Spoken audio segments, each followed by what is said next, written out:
School bus driver shortage still affecting many students across the tri-state, but there is some good news for kids who take the bus in the city. And joining us now is Corey Muirhead, Executive Vice President of Logan Bus Company and President of New York School Bus Contractors Association. Happy to have you back here on Good Day. Yes, thank you very much for having me again. So the very latest, the situation in Huntington, Long Island, kids couldn't get to school, couldn't do some after-school activities as well. You called the governor, everything is worked out.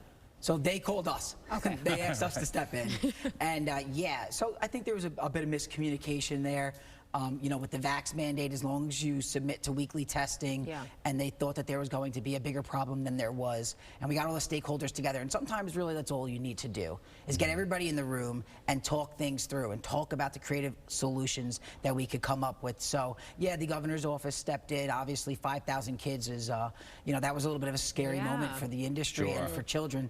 The school bus starts the education process. So when you put that into context and you think about 5,000 kids not getting to school, losing that education. That's 10,000 parents who can't deal with getting their day started, getting into their work day, things like that. No, for sure. I mean, what was the sort of the gritty details of that conversation? What were some of the issues that we had to tackle to get to resolution, So as I said, the vax mandate, they thought they were going to lose many more drivers who are unvaccinated right now.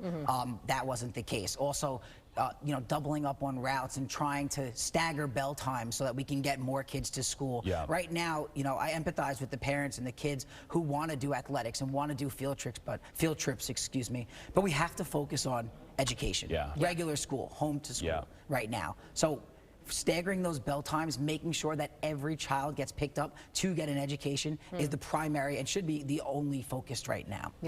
When we last talked, there was, a shortage of some bus drivers, and you said it was really enlightening you talked about the ways and the kind of like the things that they had to hurdle to become a bus driver. Some of them were outdated. Where are you guys on that? You're hoping to change some of those restrictions and application processes. Are things a little bit easier for people that want to apply for these jobs? So great progress. The governor's office really stepped in and they're trying to help. There was a survey sent out to 550,000 people.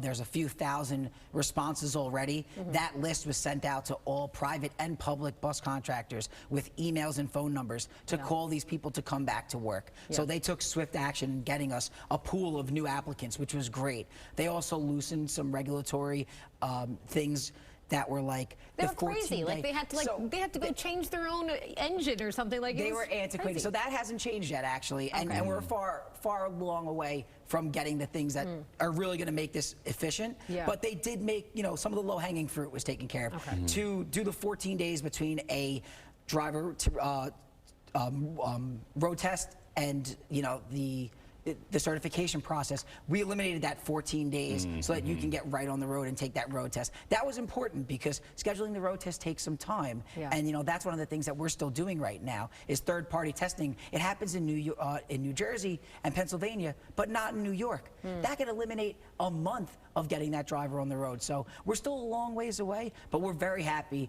with the governor's swift action. Right. And I think one of the things we've seen during the pandemic is that people who have important jobs that maybe don't get treated properly by society. I mean, who's more overlooked and underappreciated than bus drivers? I mean, a lot of times I think they just kind of want an acknowledgement.